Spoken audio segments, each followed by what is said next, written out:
This presentation focuses on road safety audits, RSAs, for the Indian country of California. There are 111 federally recognized tribes in California with a limited road inventory and multi-jurisdictional issues of ownership and traffic enforcement. The federal policy of Indian termination was implemented in the 1950s and 1960s. Its purpose was to extinguish the special relationship between the federal government and Indian tribes. Because of litigation and activist efforts, termination was rejected as federal Indian policy in the 1970s. In 1958, Congress terminated 41 rancherias, small reservations, in California, often giving ownership of rancheria roads to the local counties. Most rancherias that were terminated from the federal trust relationship were reinstated by litigation, but the Indian roads were no longer so in some instances. Because of termination and negative social conditions, the roads in California Indian country have multiple owners, making it difficult to move forward with road improvements. And traffic enforcement has been difficult because of jurisdictional problems created by termination and its implementing statute, Public Law 280. California is a mandatory Public Law 280 state that received criminal and some civil jurisdiction over Indian country within its state's borders.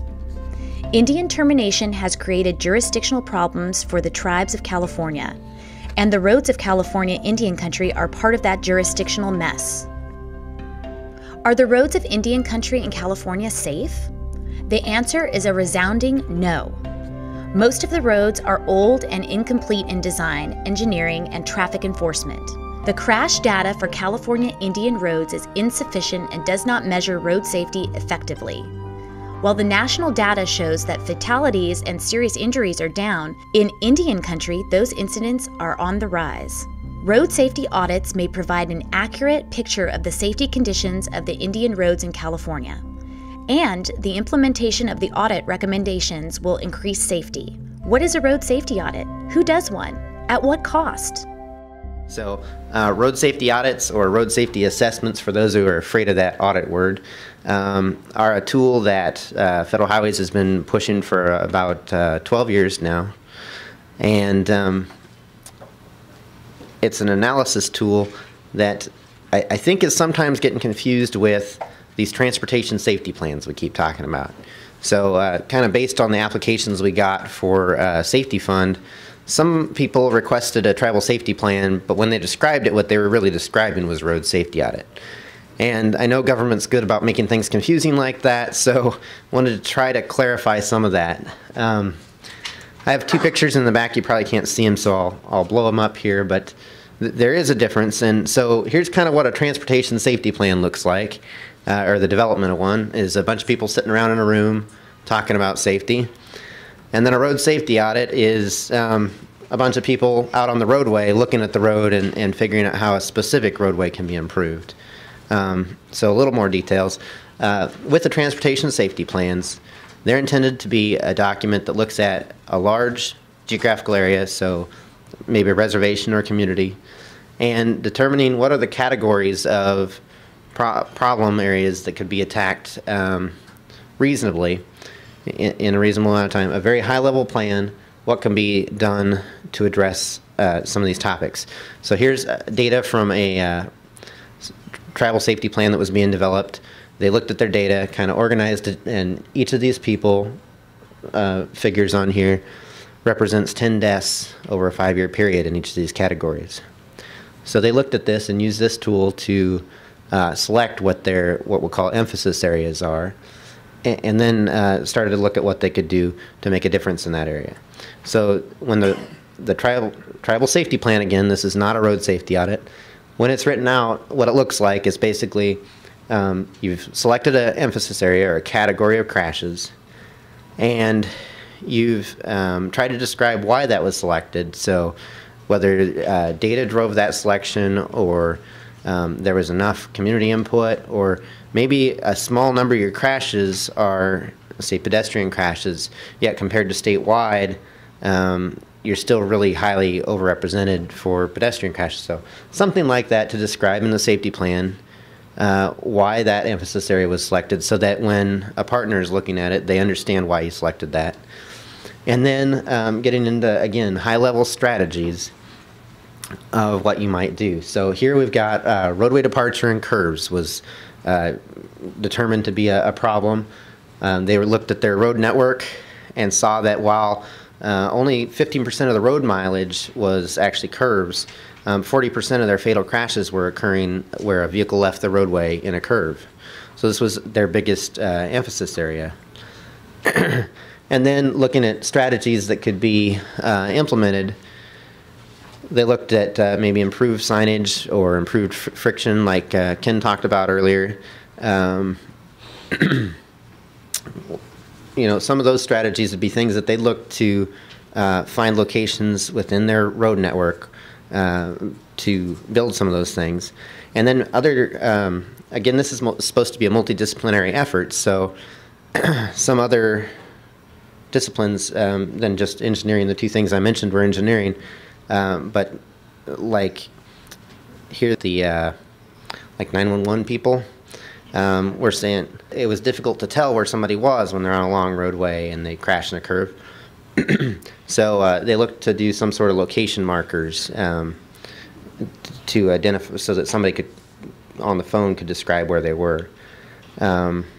Anyway, that's real quick what a transportation safety plan includes. We have some resources available to you on our website, Federal Highway website for the Tribal Transportation Program. There's a safety page on there. It has a guidebook on developing safety plans, and also there's a recorded webinar for developing tribal safety plans. Unfortunately, the recorded webinar, you have to listen to me, so. Okay, so that's enough about tribal safety plans, but I wanted to bring that up just so you, to clarify kind of how that's different from a road safety audit or a road safety assessment. So a road safety audit, again, it's people out looking at a specific roadway. So you've determined that there's a specific roadway that's having a problem and you want to do something about that. So very formal definition. Road safety audit is a trademark term by Federal Highway now. It's actually got the little TM after it a lot of times. But so we have a very formal definition here. It's a formal and independent safety performance review of a transportation project by an experienced team of safety professionals addressing the safety of all road users. And we'll talk later about pedestrian safety audits, which are basically the same thing, only you're looking at it from the pedestrian's viewpoint. So breaking down that definition a little bit. So it's a formal review. You bring in a team and they follow a process that's been tried and is kind of a documented process. And in the end, they develop a report, thereby making it formal. Now, independent is something that a lot of people get stuck on with road safety audits. We say it needs to be done by an independent team. And really, the intent of that is to eliminate any bias, eliminate any of the maybe conflict that's been going on between, say, a road owner and a road manager. Maybe a tribe manages a road and a county owns the road. So bringing in that team that's not associated with any of the history and really is coming in with a fresh set of eyes and is looking at it with none of that history of how the road's been operated. Now, that doesn't mean necessarily that the independent team needs to be a consultant or somebody from another organization. If you have a large enough reservation where maybe you have districts, maybe one district could do audits in another section, just so it's not the people who day-to-day are managing that facility. It's kind of what we mean by independent.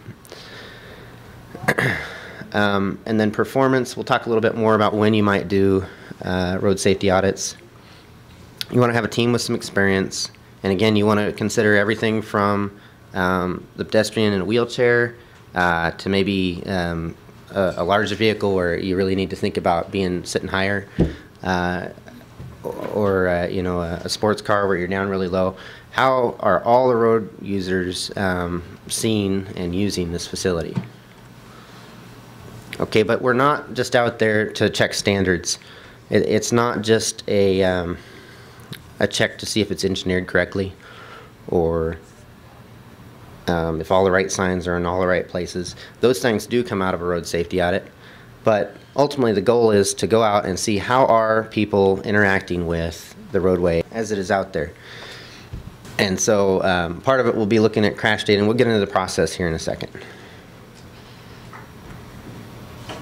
So here's kind of an example of what we mean by, we're really looking at what they call substantive safety. How is the roadway actually operating, and not the standards check. So here's a roadway. You can see there's a curve to the right, and in the back you might not be able to see, but that sign is a sign, a placard for a curve to the left. And they put it right at the point where the road starts to curve to the right. Kind of a conflict from the human factors type thought, but that sign actually meets the standards. Just over that hill, there's a curve to the left. So just following the textbook, that is correct. But with a little more thought, probably wouldn't have been put there. So yeah, and just here's where the standards would require that. But so in the road safety audit, you're able to identify that sort of thing and go to make a difference. So our studies have shown that there is really a benefit to conducting these kind of studies, and that for a somewhat small investment of, we're saying $5,000 to $30,000, that seems a little high, but depending on what team you bring in, that might be about right. Looking at a benefit-cost ratio of about 10 to 1, and in those places where there's been a real need for the road safety audit, there's been a crash history, we've seen crash reductions up to 60% after the road safety audit has been implemented. When should a road safety audit be done is kind of the question here. And really, it can be done at any time. Now, the most beneficial time to do a road safety audit is if you've got a project coming up and you know that there's been a safety problem on that roadway. It's really a good opportunity to do a road safety audit, identify some low-cost safety countermeasures, and implement those into your project. But a lot of times, road safety audits are also used as just a tool to look at a roadway that's in service. There's not an upcoming project, but there's an identified need to make some safety improvements on that roadway.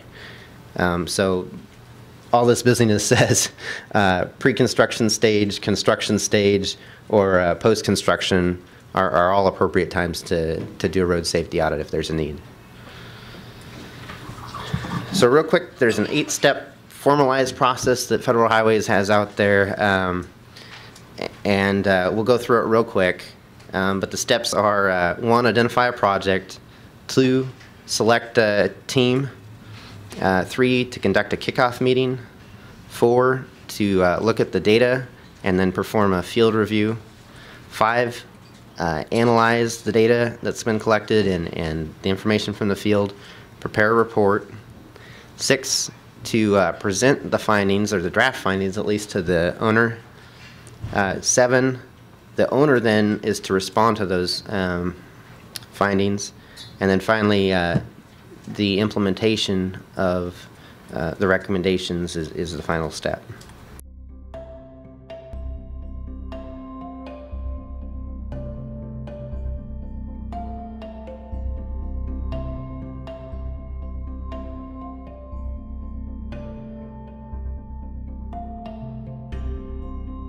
Identifying a project can come from anywhere.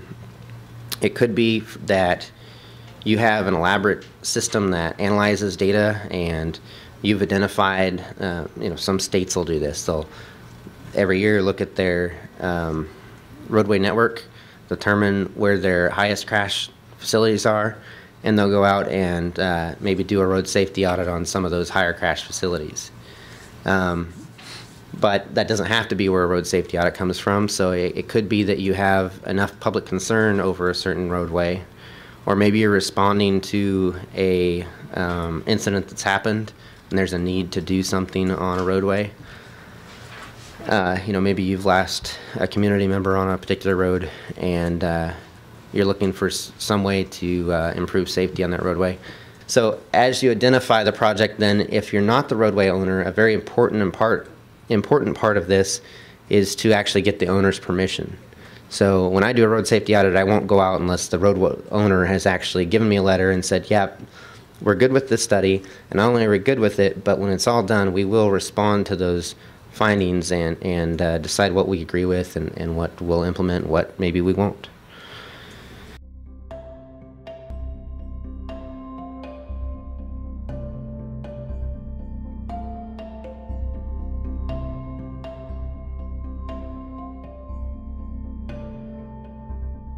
So that first step is on the road owner or the manager, and the last two steps are on the road manager. Everything in between is done by the road safety audit team. So once you've identified somebody to lead your team, they need to pull together that, again, independent team of safety specialists, and really the goal is to get as many perspectives as you can. So looking to pull in engineers, maybe some representatives from EMS. Definitely it's good to have enforcement folks who are actually out there responding to the crashes. And sometimes even local citizens can be a part of the team if they're really an advocate for safety in your community, or at least inform the team. So here's a team that I was on or led in Alaska, and really the only reason I threw it in there is to tell a little story. So we have a planner there from the TTAP. We've got the state traffic engineer there, myself, engineer, and the trooper from Alaska State Troopers. And the funny thing was, when he showed up the day of the morning of the audit, he showed up with a camera crew. So you probably can't see, but there's a little guy that jumped in our picture at the last second out of the window there. And he's from the National Geographic camera crew team. So I don't know how many of you have seen Alaska State Troopers? Yeah, okay. So that crew was with us, and I was ducking behind gas pumps and stuff so they didn't get me. But yeah, that was interesting and unexpected.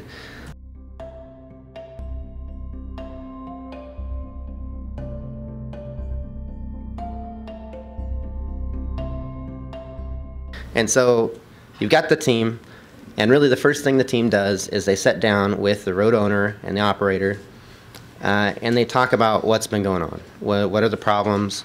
Maybe what is your maintenance schedule for the roadway? What maybe are some of the close calls that we won't necessarily see or that we need to look for while we're out there? The things that might not show up in the crash data. What can the road owner tell us about that facility?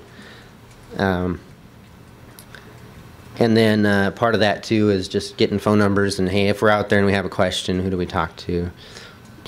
And then it's time for the fun part. So then it's time for the team to go out and do the data analysis and then do the field review. So the data review could be, it's primarily to look at any crash data that's available. So if there's, and what we prefer to have is the officer's report with the pretty little picture and the narrative to look at, but other things are important too, like traffic volumes, any signal timing information you might have. If there's plans for an upcoming project, the team will look at that. And then the goal is to go out and do a field review, and to do that field review in as many different types of conditions as you can. So day and night. Now that gets real interesting in Alaska, by the way, where they don't during the summer have any nighttime. So that was kind of interesting on the first road safety audit we did up there was, oh, I guess we won't be doing that nighttime review. But down here you have that opportunity. So get out and see how the roadway looks at nighttime, and a lot of times that is different. And then a lot of it's sitting and watching people, watching how people interact, and really looking for anything that's a hint of a problem.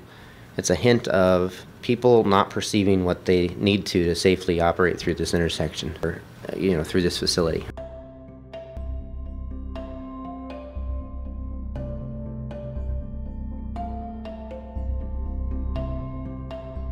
Sometimes when we don't have crash data, we might hold a public meeting. So we'd held that meeting with the road owner to talk about what's going on. But then to actually get out to the site, hold a public meeting or some way of talking to the community members. Sometimes it's just walking into adjacent businesses and talking to people there. But some way of talking to people about, again, where are those narrow misses happening, what crashes have they seen, what kind of risks have they seen out on the facility, and then being able to analyze those. In the field review, we identify all kinds of things during a field review.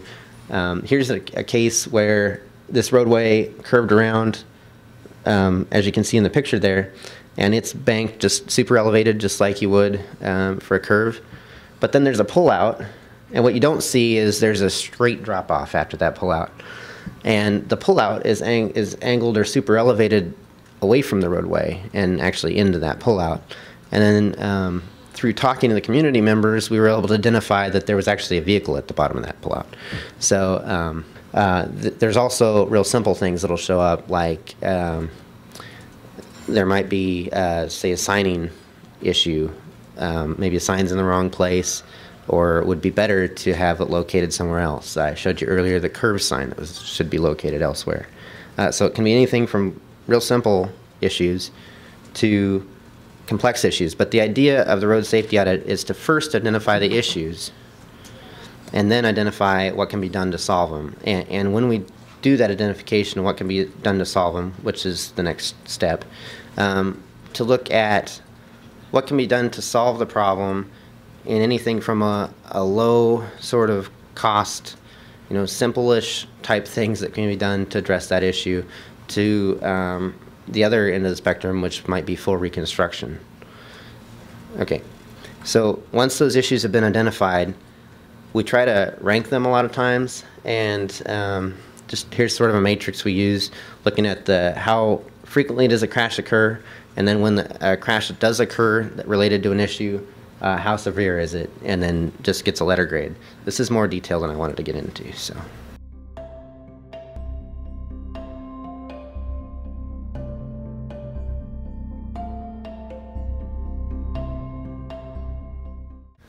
Okay, so then after the team has gone out and looked at the site, then they often will present to the owner before they leave, before the team moves on, present to the owner some preliminary findings. Here's kind of what we found, here's what you can expect to show up in the report.